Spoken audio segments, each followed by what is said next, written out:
네. 네, 코스닥 시장 내 유망 기업 히든 챔피언을 찾아보는 시간입니다. 네, 키움증권 오연진 애널리스트와 함께하겠습니다. 안녕하십니까? 네, 안녕하십니까. 자, 우리나라 시장이 생각보다는 조금 덜 올라가는 것 같아요. 네. 어떻게 보십니까?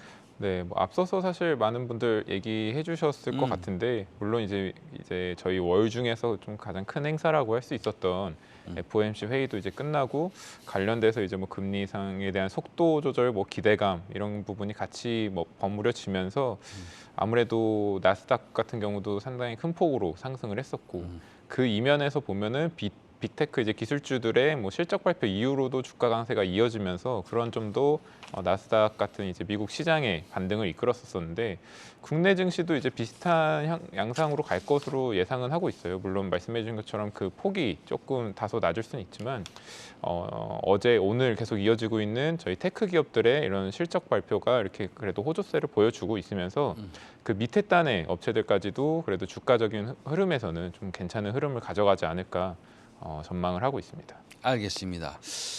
그 필라델피아 반도체 지수도 뭐 상당히 많이 올랐어요. 네. 반도체 관련된 IT 업종의 그 소위 말하는 센티멘트, 네. 사람들의 생각이나 이런 분위기가 좀 좋아지는 건가요? 이게 사실 물론 많은 전문가 분들이 더 자세히 얘기를 해주셨겠지만 사실 이게 저희 국내 그리고 특히나 이렇게 뭐 중소형 업체들까지의 수혜로 이어질 수 있냐라고 봤을 때는 아직 약간 갑론을박이 있을 것 같아요. 네네. 어저께 뭐 SK 하이닉스 실적 발표에서도 가이던스 제시나 이런 부분에서 확실히 좀 불확실성을 좀 보여줬던 만큼 이러한 부분이 뭐 당분간에 뭐 랠리에는 영향을 안 미칠 수도 있겠지만 중장기적으로 봤을 때 과연 반도체 센티가 계속 뭐 이렇게 사이클이 좋은 사이클을 탈 수 있냐에는 아직은 좀 의문점이 있는 것 같다라고 말씀드리겠습니다. 반도체도 그 사실은 섹터마다 좀 틀릴 것 같아요. 네, 왜냐하면 NXP 그 소위 차량용 반도체에 세계에서 1, 2등 하는 회사다라고 이제 알려져 있는 NXP도 가이던스를 굉장히 좋게 내놨더라고요. 네, 그 맞습니다. 반도체 관련해서. 그래서 이건 반도체 섹터별로 조금 틀릴 것 같다. 그 차량용 반도체, 차량에 들어가는 뭐 어떤 기기나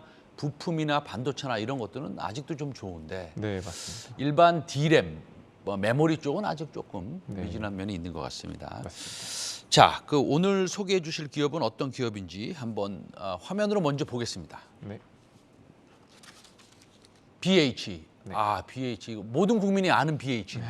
네, 맞습니다. 그래도 좀 업데이트 하실 거 있으니까 말씀하시는 거 아니에요? 네, 맞습니다. 사실 뭐 BH 제가 방송에서도 몇 번 얘기를 드렸었고 네네. 말씀해 주신 것처럼 이제 많은 분들이 아는 업체이긴 할 텐데, 사실 물론 뭐 새로운 종목들 말씀드리는 것도 좋겠지만 지금 시점에서 또 이런 업데이트 사항이 있거나 이런 상황에서는 기존에 말했던 업체들도 말씀을 드리는 게 더 좋다고 판단을 해서 BH를 말씀을 드리려고 가져왔고요. 물론이죠. 그리고 네네. 이제 실적이 뒷받침되면 네. 뭐 우리가 편하게 네. 방송에서도 얘기할 수 있지 않습니까? 네, 맞습니다. 실적이 좋아지나 봐요? 네, 맞습니다. 아하. 마침 이제 이번 주에 그 잠정 실적 발표를 했어요. 그러면서 이제 다양한 증권사의 리포트도 이어졌었는데, 그 실적 발표의 일단 핵심을 먼저 말씀드리면은 네네. 2분기가 작년 같은 경우도 보셨겠지만 사실 전통적인 비수기거든요. 특히나 상반기가 비수기인데 그 중에서도 2분기가 아무래도 저희 북미 고객 사양, 뭐 아이폰의 영향이 크기 때문에 그 신제품 효과가 좀 떨어지는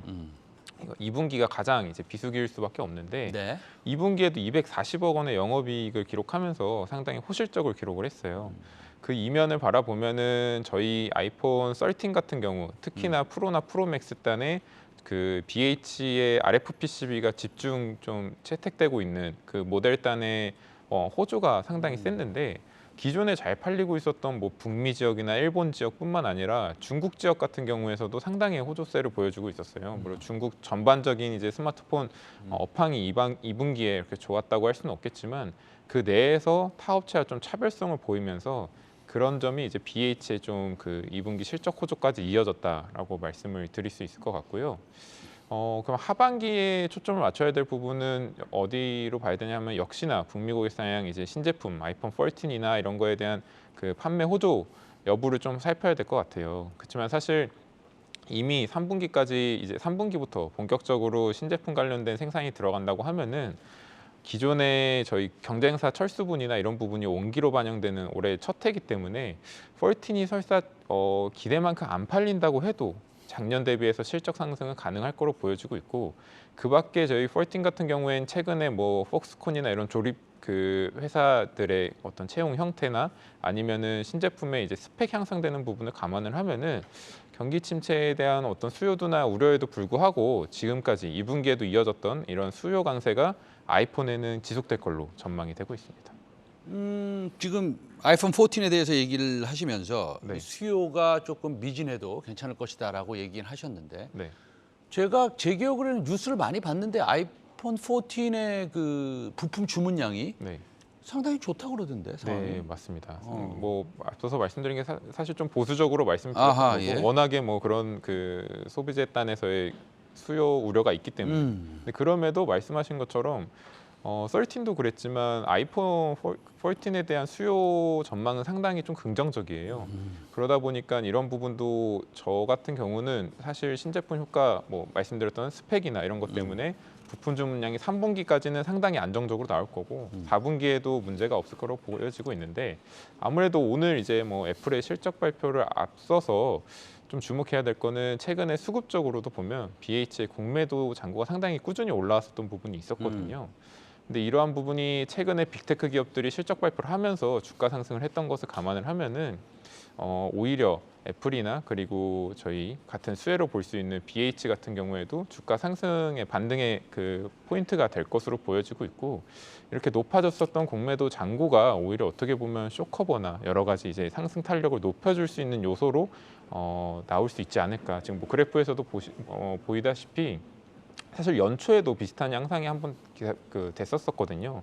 이번에도 오늘도 좀 주가 흐름이 좋은데, 이런 주가 흐름 지속된다면 앞으로의 좀 상승 탄력은 좀 더 커지지 않을까 전망을 하고 있습니다. 네, 아래 줄 보면 저게 이제 공매도 잔고 추이를 보여주는 거 아니겠습니까? 네, 맞습니다. 예, 공매도가 상당히 늘어나고 있네요. 근데 항상 뭐 공매도를 한다고 해서 공매도 쪽으로 투자하시는 분, 뭐 소위 시장에서는 공매도 세력 이렇게 표현하는데 네네. 뭐 그렇게까지 표현하기는 싫고 그런 분들이 항상 뭐 수익을 내는 건 아니지 않습니까? 네, 맞습니다. 예, 그다음에 네. 밸류에이션 측면이나 이런 거 봤을 때는 어떻습니까? 밸류에이션 측면이나 이런 말씀드렸던 이런 성장성적인 부분을 감안해서 하더라도 사실 저런 그 주가 상승의 여지가 훨씬 더 높은 부분이 있는데, 밸류에이션이 내년 기준으로 이제 보수적으로 잡았을 때도 7배 이하거든요. 네. 6배 대. 물론 전반적인 모바일 업체에서 뭐 절대적으로 싸다라고 말씀드릴 만한 수치는